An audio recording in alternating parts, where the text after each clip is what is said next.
Hello friends, अस्सलाम वालेकुम। आज हम हर्ट शुरू कर रहे हैं सेक्शन 332।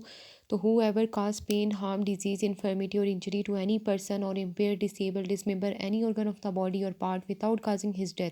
यानी कि किसी को पेन दे देना, ऐसा हार्म दे देना या उसको डिजीज़ या कमज़ोर कर देना, ठीक है, ऐसी इंजरी दे देना उस पर्सन को जिससे उसका जो बॉडी ऑर्गन है वो डिसमेंबर हो जाए, हर जगह से हिल जाए, डिसेबल हो जाए या इम्पेयर यानी कि वो जो है ठीक होने के काबिल ना हो, और लेकिन उसको डेथ काज ना करे, ठीक है, सिर्फ उसको इंजरी दे, उसको हम हर्ट कहेंगे।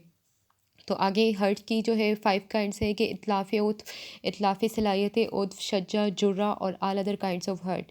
ठीक है, तो सबसे पहले हम सेक्शन 333 है इतलाफ़ उत, जिसमें कहता है कि whoever dismember, amputate, sever any limbs और organ of the body, dismember जगह से हटा देना, ठीक है, किसी भी ऑर्गन या लिम्स को या उसको ज़ख्मी कर देना, तो वो इतलाफ़ उत का। तो उसकी पनिशमेंट 334 के अंदर दी हुई है कि किसास के लायबल है।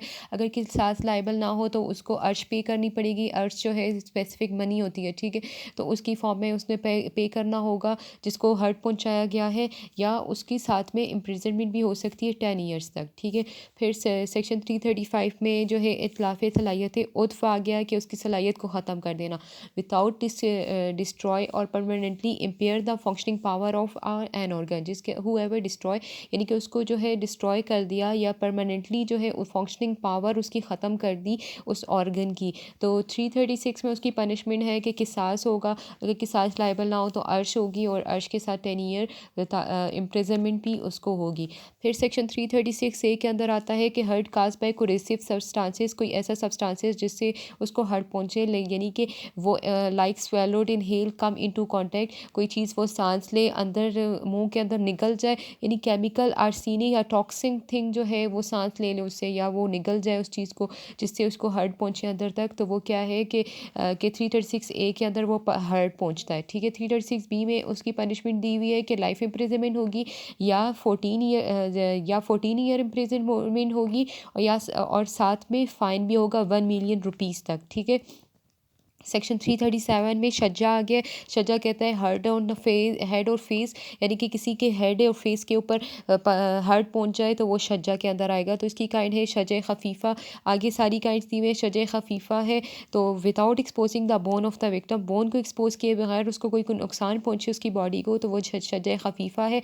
337 ए के अंदर उसकी पनिशमेंट दी हुई है कि वो दमन देगा या 2 ईयर्स उसकी इम्प्रिजनमेंट होगी, प्लस प्लस बताया हुआ है, यानी कि साथ में 2 ईयर इम्प्रिजनमेंट होगी। दमन भी मनी की फॉर्म में होता है। ठीक है, शजा मुदहा जो है without fracturing the bone of the victim expose it, यानी कि बोन को फ्रैक्चर नहीं किया यहाँ पे लेकिन एक्सपोज कर दिया है, तो उसकी जो पनिशमेंट है किसास है या 5% ऑफ दियत है, और प्लस 5 ईयर इम्प्रिजनमेंट है उसकी। ठीक है, फिर नेक्स्ट जो है शज हाशिमा, जो जिसमें कहता है कि उसके बोन को फ्रैक्चर कर दिया गया है तो वो 10% ऑफ दियत देगा। अर्श देगा, तो अर्श जो होगी तो वो 10% ऑफ दियत के बराबर होगी, और 10 ईयर्स उसकी इम्प्रिजनमेंट होगी। फिर शज्जा मुनाकिला, मुनाकिला में कहता है फ्रैक्चर कर दिया है बोन को, डिसलोकेट कर दिया है, तो 15% ऑफ दियत उसकी पनिशमेंट है। ठीक है, और प्लस 10 ईयर इम्प्रिजनमेंट है। फिर शज्जा आयमा, आयमा जो है fracture of the skull of the victim and won't touch the membrane of the brain. क्या कहते हैं कि यहाँ पे जो है स्कल उसका फ्रैक्चर कर दिया है, और वो जो ज़ख़म है वो ब्रेन के मेम्ब्रेन तक पहुँच रहा है, तो इसकी जो पनिशमेंट है 1/3 ऑफ द दियत है और 14 ईयर इम्प्रिजनमेंट है। फिर शज्जा दामिया आ जाता है, फ्रैक्चर द स्कल, स्कल को भी फ्रैक्चर कर दिया और वो जो ज़ख़म है ब्रेन के मेम्ब्रेन तक अंदर पहुँच गया है। ठीक है, तो यहाँ पर क्या है कि 1/2 हाफ ऑफ द, यानी कि हाफ ऑफ द दियत है प्लस 14 ईयर इम्प्रिजनमेंट है। तो उम्मीद है आपको ये लेक्चर समझ में आ गया होगा। प्लीज़ इसका नेक्स्ट पार्ट भी देखें, आपको पूरा हर्ट का चैप्टर समझ में आ जाएगा। Thank you so much.